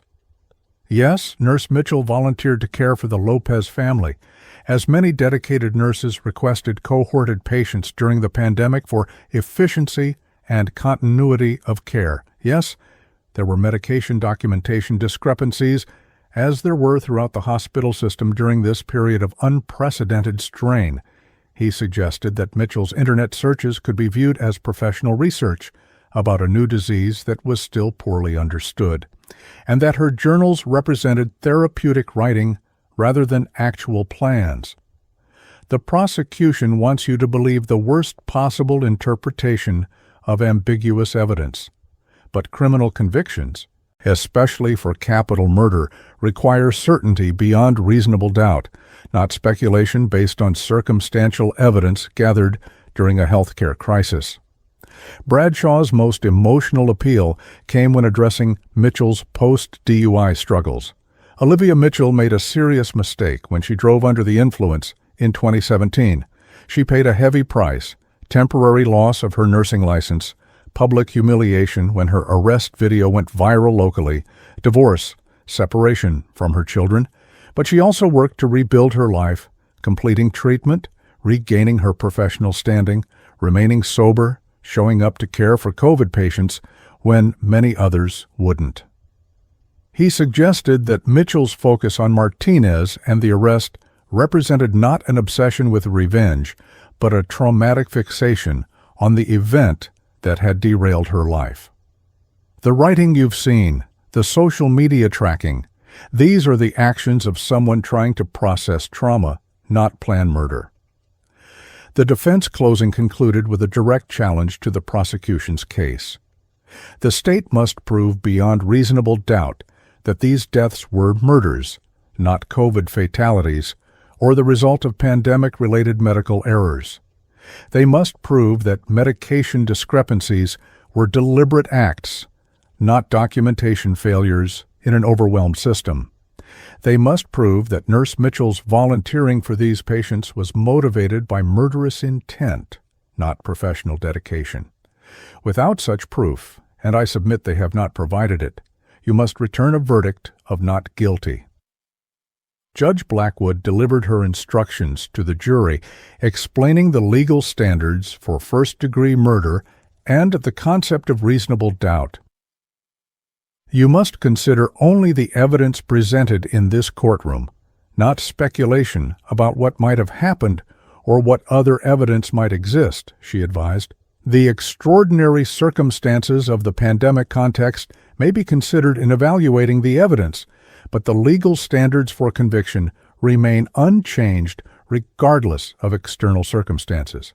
At 3:47 p.m., the jury of 7 women and 5 men filed out to begin their deliberations, leaving the courtroom in tense silence as both prosecution and defense teams packed their materials and prepared for the wait ahead. Outside the courthouse, media crews set up for extended coverage, with legal analysts debating the strengths and weaknesses of each side's presentation. The prosecution built a methodical case linking Mitchell directly to these deaths through digital evidence, witness testimony, and her own writings, commented former prosecutor Deanna Williams on a national broadcast. But the defense has raised legitimate questions about pandemic-related medical errors and documentation issues that might create reasonable doubt in jurors' minds. Public interest in the case remained high, with social media hashtags Your Justice for Lopez Family and Pandemic Scapegoat trending as people followed the trial's conclusion. To the surprise of many legal observers who had predicted lengthy deliberations given the complex evidence, the jury sent word they had reached a verdict after just 4 hours. As the courtroom reassembled, Mitchell sat rigidly beside her attorney, her face expressionless behind her mask, as she had been throughout most of the trial. Miguel Martinez and the remaining Lopez family members huddled together in their reserved seating section, holding hands and whispering prayers. Judge Blackwood called the court to order at 8:15 p.m., and the jury filed in, their eyes focused straight ahead, avoiding contact with both the defendant and the victims' families. Has the jury reached a verdict? Judge Blackwood asked the foreperson, a middle-aged woman who rose with a paper clutched in her hand. We have, Your Honor, she replied, her voice steady but solemn. The courtroom fell completely silent as she read the verdict. On the count of first-degree murder of Gabriel Lopez, we find the defendant, Olivia Mitchell, guilty. On the count of first-degree murder of Maria Lopez, we find the defendant, Olivia Mitchell, guilty. On the count of first-degree murder of Antonio Lopez, we find the defendant, Olivia Mitchell, guilty. A collective gasp rippled through the courtroom, followed by muffled sobs from the Lopez family section as Martinez wrapped his arms around his niece, Elena. Mitchell's composure, maintained so carefully throughout the trial, shattered at the verdict. She lurched to her feet, screaming above her mask, "You're all devils! You don't understand what he took from me!" as court officers moved quickly to restrain her. "Order in the court!" Judge Blackwood commanded, banging her gavel repeatedly until Mitchell was guided back to her seat, still trembling with rage. The judge thanked the jury for their service and scheduled the sentencing hearing for May 17, 2021, allowing victim impact statements to be prepared. As Mitchell was led from the courtroom, her eyes locked briefly with Miguel Martinez's, a final moment of recognition between the retired officer who had forgotten her and the woman who had destroyed lives because she couldn't forget him. The sentencing hearing took place as scheduled, with emotional impact statements from Elena and Marcus Lopez, Miguel Martinez, and video statements from colleagues and friends of the three victims. "My parents were my foundation, my center, my home," Elena Lopez testified, her voice breaking. "They survived immigration, built careers serving others, raised their children with love, only to be murdered by someone who never even met them, someone who killed them for the crime of being related to the officer who arrested her for her own mistake."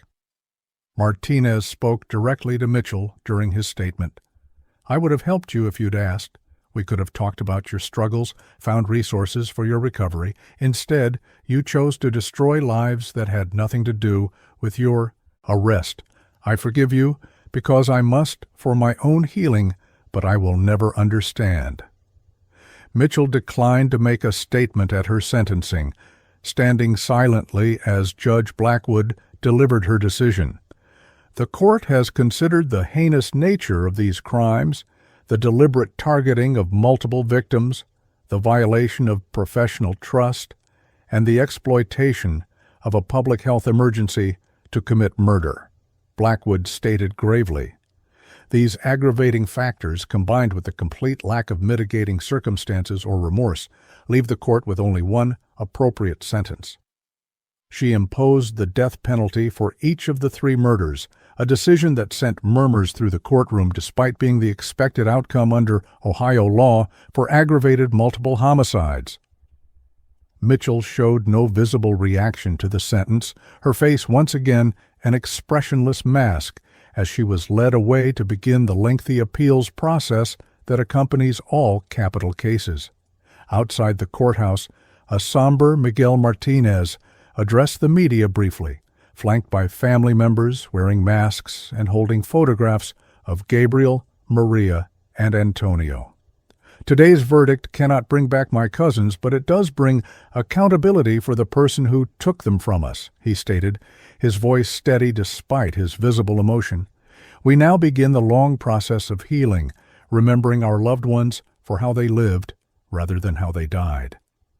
We thank the prosecutors, the detectives, and the hospital staff who ensured that these deaths did not go unnoticed among thousands of pandemic fatalities. As questions turned toward Mitchell's motives and her obsession with Martinez, the retired officer shook his head sadly. "I wish she had channeled that energy into rebuilding her life instead of destroying others. There are no winners here today, only more loss." The case of Olivia Mitchell became a subject of national discussion about health care during crisis, the power of obsession, and the thin line between professional dedication and opportunity for harm. Legal experts noted that the prosecution's success hinged on establishing the pattern of Mitchell's behavior, the foundational clue of her volunteering for specific patients outside her assigned area, and connecting that unusual action to clear evidence of motive and preparation. Without the digital evidence from Mitchell's devices and her own writings, this might have remained an unsolved crime, indistinguishable from thousands of COVID deaths, noted criminal justice professor Elijah Washington in a subsequent analysis. It raises disturbing questions about vulnerabilities in healthcare systems during crisis periods and how isolation can intensify dangerous obsessions. In the weeks following Olivia Mitchell's sentencing, Cleveland Memorial Hospital implemented sweeping changes to its medication administration protocols and staff assignment procedures. The hospital's board of directors commissioned an independent review of all deaths that had occurred during Mitchell's employment, particularly focusing on the pandemic period when oversight had been reduced. Patient safety must remain paramount even during crisis situations, announced Dr. Raymond Chen at a press conference announcing the new protocols. "We are implementing a dual verification system for all high-risk medications, enhanced electronic tracking of medication dispensing, and strict limitations on staff floating between departments without multi-level approval. These changes, dubbed the Lopez Protocols internally, would later be adopted by hospital systems nationwide as case studies of the Mitchell murders circulated through healthcare security conferences. The hospital also established a memorial in its main lobby honoring Gabriel, Maria, and Antonio Lopez, alongside a broader tribute to all COVID-19 victims treated at the facility. The memorial featured photographs of the Lopez family provided by Miguel Martinez, with a plaque reading, "Their lives enriched our community. Their deaths remind us of our sacred duty to protect the vulnerable." Hospital staff who had known the Lopez family during their brief stay contributed personal remembrances, how Gabriel had thanked each nurse by name despite his breathing difficulties, Maria's concern for the overworked staff even as her own condition worsened, Antonio's thumbs-up signals when too weak to speak. These human details helped transform the Lopez family from crime statistics back into the beloved individuals they had been. Miguel Martinez established the Lopez Family Foundation using his pension savings and community donations, creating an organization dedicated to supporting families who lost loved ones to COVID-19. The foundation provided financial assistance for funeral expenses, counseling services, and practical support for those navigating grief during pandemic restrictions. When my cousins died, we couldn't gather for traditional funerals, couldn't hug each other, couldn't process our grief in normal ways, Martinez explained at the foundation's launch. Thousands of families experienced similar isolation in their loss. Our foundation aims to fill that gap, to provide the community support that was impossible during lockdowns. The organization eventually expanded to include scholarships for students pursuing health care ethics education and grants for hospitals implementing enhanced safety protocols. Elena and Marcus Lopez struggled with the complex grief of losing both parents simultaneously, compounded by the knowledge that their deaths were preventable murders rather than inevitable COVID fatalities. "There's no roadmap for this kind of loss," Elena shared in a victim impact panel 6 months after the trial. "I find myself angry at Olivia Mitchell, then at Officer Martinez for making the arrest that triggered her, then at the hospital for not catching the warning signs, then at COVID itself for creating the conditions that made all this possible. The anger keeps shifting because there's no single target that makes sense of such a senseless crime." The siblings eventually sold their parents' Cleveland home, finding it too painful to maintain, but established a memorial garden in a community space near Miguel Martinez's neighborhood where family gatherings had once been held. The case prompted national discussions about healthcare vulnerabilities during crisis periods, with medical ethics journals publishing special issues examining how emergency protocols intended to save lives had inadvertently created openings for harm. The Mitchell case reveals how the necessary relaxation of normal safeguards during healthcare emergencies can be exploited, wrote bioethicist Dr. Sofia Rodriguez in a widely cited article. Moving forward, crisis response planning must incorporate security measures alongside efficiency innovations. Professional nursing organizations developed new guidelines for staff monitoring during emergencies, balancing the need for flexibility with protection against potential abuse of trust. The American Hospital Association cited the Mitchell case specifically in its revised pandemic response frameworks, recommending buddy systems for medication administration even during staffing shortages. Mitchell's conviction also sparked renewed examination of the viral public shaming that had contributed to her spiral into obsession and revenge. Digital ethics researchers studied how the online circulation of her DUI arrest video had created a permanent digital stigma that followed Mitchell through her attempts at rehabilitation. While Mitchell alone bears responsibility for her crimes, her case illuminates how digital pylons and permanent online records can impede reintegration and recovery, noted media studies professor Aidan Williams. The public humiliation she experienced didn't cause her to become a murderer, but it did isolate her from support systems that might have helped her process her anger constructively. Some jurisdictions revisited policies regarding the online distribution of arrest videos and mugshots, implementing restrictions to prevent the kind of viral shaming Mitchell had experienced. Mitchell herself remained largely silent during the early phase of her incarceration at the Ohio Reformatory for Women while awaiting transfer to death row.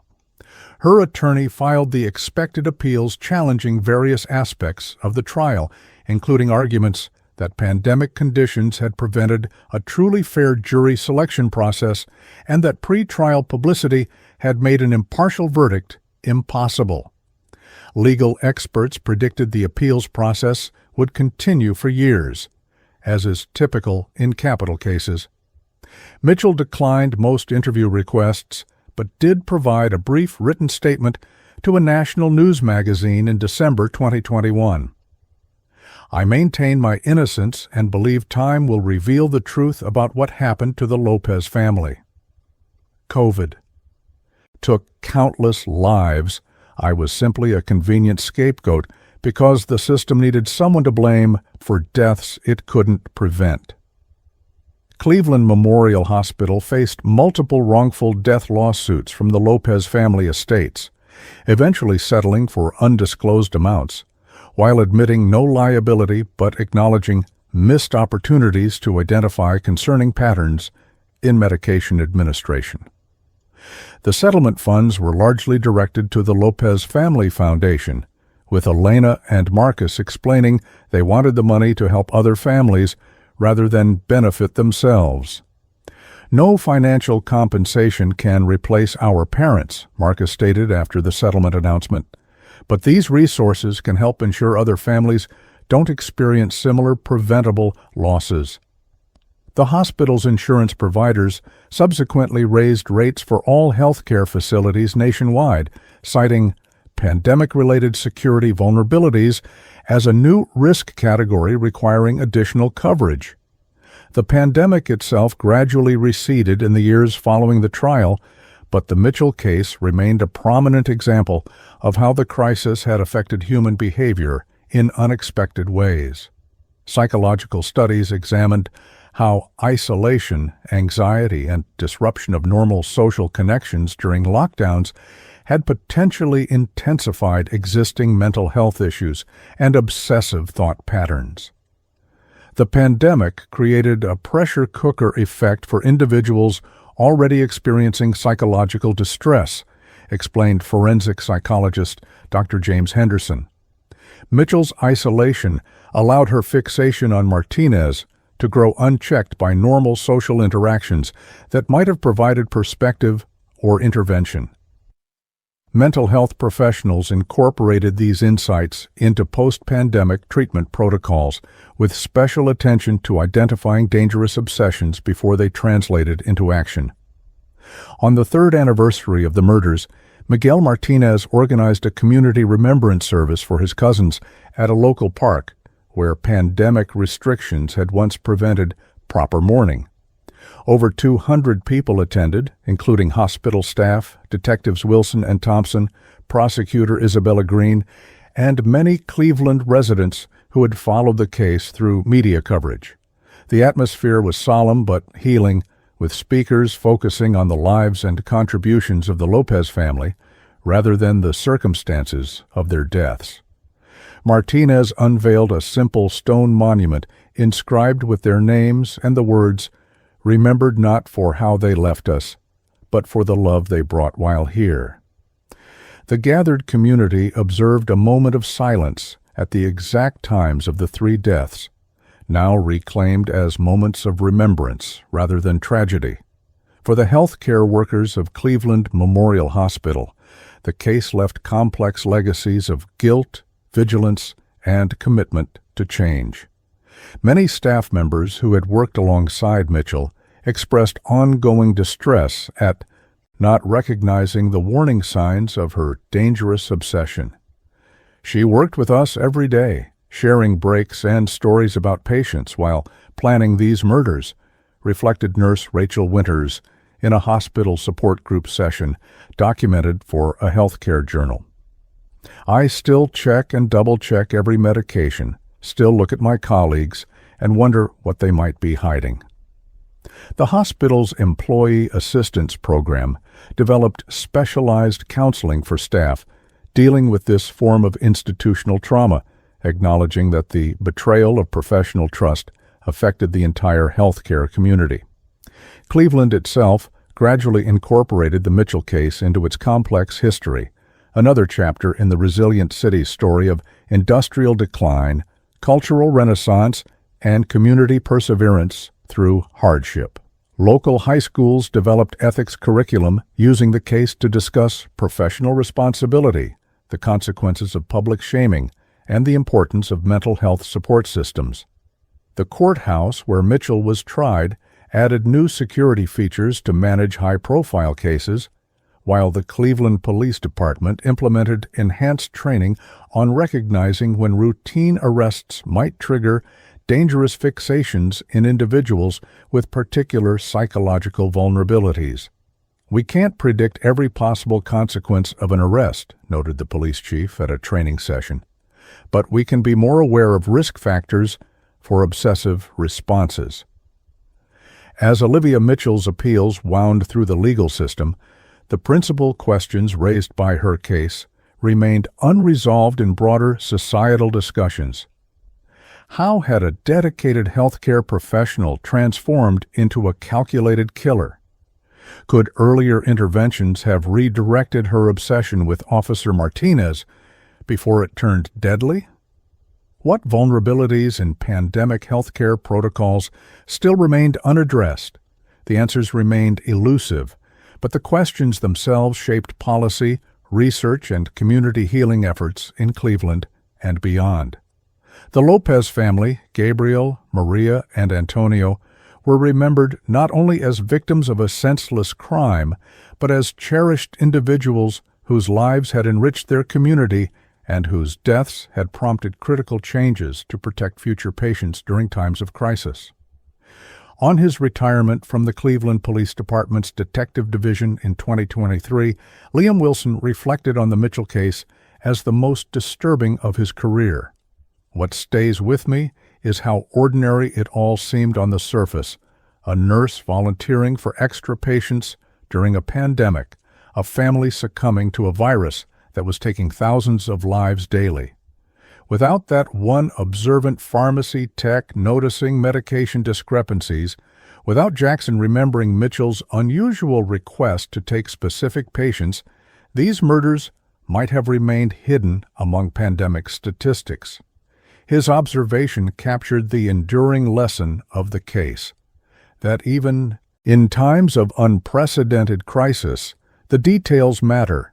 Patterns must be recognized, and the duty of care requires constant vigilance against those who would exploit chaos to cause harm.